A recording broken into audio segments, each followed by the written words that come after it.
প্ৰিয় দৰ্শক, আমি আজি আৰম্ভ কৰিছোঁ এটা ভিডিঅ' আমাৰ অতি জনপ্ৰিয় মহাময়ী অভিনেত্ৰী বৰষা ৰাণী বিষয়াৰ যিজনী অভিনেত্ৰীয়ে অৱশেষত মাতৃত্বৰ সুখ পালে আৰু আমাৰ সমাজৰ অতি আনন্দৰ উৎসৱৰ দিন এটা হ'ল যে তেওঁৰ এজনী কন্যা সন্তান জন্ম পালে আৰু গোটেই ঘৰখনত আৰু অসমবাসী ৰাইজৰ মনত এটা আনন্দৰ সৃষ্টি কৰিছে। বৰষা ৰাণী বিষয়া এজনী মহাময়ী অভিনেত্ৰী, যিজনী অভিনেত্ৰীয়ে আজি বিগত প্ৰায় ৩টা দশকত বোলছবি জগতত এক অনবদ্য অৰিহণা যোগাই আহিছে। অসমবাসীক হাঁহি ধেমালি নানা ধৰণৰ অভিজ্ঞতাৰ দ্বাৰাই নিমজ্জিত কৰি আহিছে।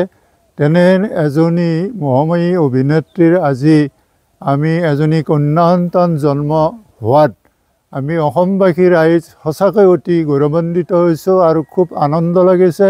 আৰু তেওঁৰ ঘৰখনতো কন্যা সন্তানটি জন্মৰ পিছতে যিদিনাই উপস্থিত হয় গোটেই ঘৰখন এটা আনন্দমুখৰ পৰিৱেশৰ সৃষ্টি হৈছে। আৰু ছ'চিয়েল মিডিয়াতো বহু আমাৰ ভিডিঅ' নিৰ্মাতা বা যিবিলাক প্ৰিণ্ট মিডিয়া সকলোৱে বৰষা ৰাণী বিষয়াৰ সুস্বাস্থ্য আৰু দীৰ্ঘায়ু কামনা কৰিছে। কথা হৈছে কি, দুই এটা ছ'চিয়েল মিডিয়াৰ দুই এজন ব্যক্তিয়ে দুই এটা ভিডিঅ' দুই এটা পোষ্টত আমি দেখিবলৈ পাওঁ যে দুই এটা কটু মন্তব্য, খুব তাকৰ সকলোৱে নহয়, কটু মন্তব্য বৰষা ৰাণী বিষয়াৰ ওপৰত দিছে। এইটো আমি দুখ পাইছোঁ এইকাৰণে যে যিজনী অভিনেত্ৰী গোটেই অসমত বা অসমৰ বাহিৰত এটা সুকীয়া স্থান দখল কৰি আহিছে, সেইজনী অভিনেত্ৰীৰ ওপৰত এনেকুৱা এটা কটু মন্তব্য দিয়া কেতিয়াও উচিত নহয়।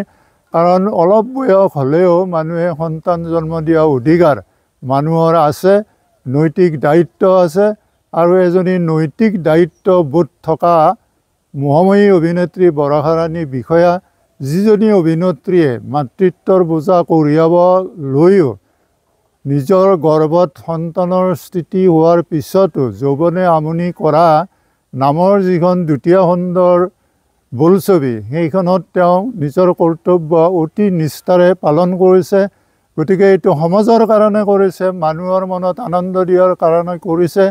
গতিকে আমি তাতে আনন্দ পাব লাগে, তাত আমি কটু মন্তব্য দিয়াৰ কোনো ঠাই নাই বুলি ভাবিছোঁ। প্ৰিয় দৰ্শকসকল, আপোনালোকে নিশ্চয় ভাবিছে যে মনতে চিন্তা কৰিছে যে বৰষা ৰাণী বিষয়াৰ যিজনী কেঁচুৱা কণমানিজনীৰ কি নাম ৰখা হ'ল, কি নাম ৰখা হ'ব, এনেকুৱা এটা চিন্তা চৰ্চাত আছে। আপোনালোকে চাই থাকিব আমাৰ ভিডিঅ'। আমি নামটো যেতিয়া নামকৰণ কৰি প্ৰচাৰ কৰিব তেতিয়া আমি নিশ্চয় আপোনালোকক জনাম। গতিকে বৰষা ৰাণীৰ সুস্বাস্থ্য দীৰ্ঘায়ু কামনা কৰিছোঁ।